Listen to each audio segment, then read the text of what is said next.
नमस्कार। आज हम जानेंगे 32वें श्लोक का अर्थ।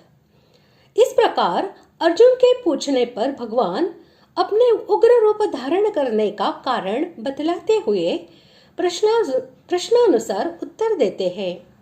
श्लोक 32। श्री भगवानुवाच कालोऽस्मि लोकक्षयकृत् प्रवृद्धो लोकान् समाहर्तुमिह प्रवृत्तः ऋतेऽपि त्वान्न भविष्यन्ति सर्वे एव स्थितः प्रत्यनीकेषु योधाः। श्लोक का अर्थ।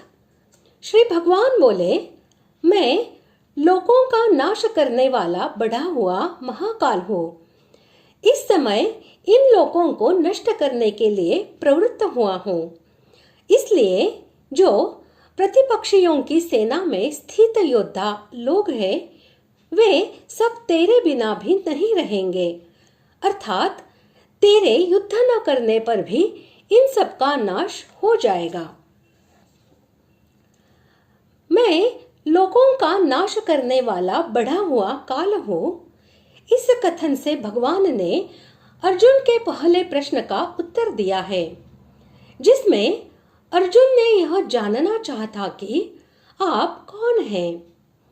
भगवान के कथन का अभिप्राय यह है कि मैं संपूर्ण जगत का सृजन पालन और संहार करने वाला साक्षात परमेश्वर हूँ। अतएव इस समय मुझको तुम इन सब का संहार करने वाला साक्षात काल समझो। इस समय मैं इन लोकों को नष्ट करने के लिए प्रवृत्त हुआ हूँ। इस कथन से भगवान ने अर्जुन के उस प्रश्न का उत्तर दिया है, जिसमें अर्जुन ने यह कहा था कि मैं आपकी प्रवृत्ति को नहीं जानता। भगवान के कथन का अभिप्राय यह है कि इस समय मेरी सारी चेष्टाएं इन सब लोगों का नाश करने के लिए ही हो रही है। यही बात समझाने के लिए मैंने इस विराट रूप के अंदर तुझको सबके नाश का भयंकर दृश्य दिखलाया है। जो प्रतिपक्षियों की सेना में उपस्थित योद्धा लोग हैं, वे तेरे बिना भी नहीं रहेंगे। इस कथन से भगवान ने यह दिखलाया है कि गुरु, ताऊ, चाचे, मामे और भाई आदि आत्मीय स्वजनों को युद्ध के लिए तैयार देखकर तुम्हारे मन में जो कायरता का भाव आ गया है और उसके कारण तुम जो युद्ध से हटना चाहते हो, यह उचित नहीं है।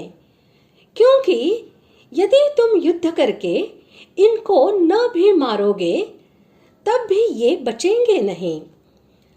इनका तो मरण ही निश्चित है। जब मैं स्वयं इनका नाश करने के लिए प्रवृत्त हूँ, तब ऐसा कोई भी उपाय नहीं है जिससे इनकी रक्षा हो सके। इसलिए तुमको युद्ध से हटना नहीं चाहिए।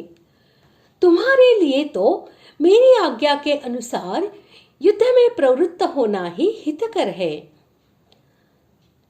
अपने पक्ष के योद्धा गणों का अर्जुन के द्वारा मारा जाना संभव नहीं है। अतएव तुम न मारोगे तो भी वे तो मरेंगे ही। ऐसा कथन उनके लिए नहीं बन सकता।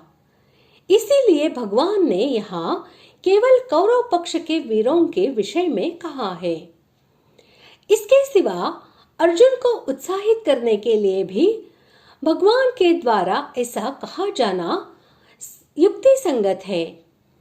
भगवान मानो यह समझा रहे हैं कि शत्रु पक्ष के जितने भी योद्धा हैं, वे सब एक तरह से मरे ही हुए हैं।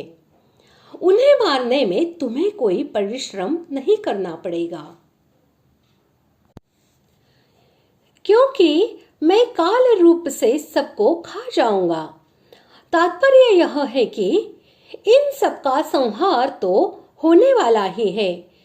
तुम केवल अपने युद्धरूप कर्तव्य का पालन करो। इस प्रकार आज हमने 32वें श्लोक का अर्थ जान लिया है।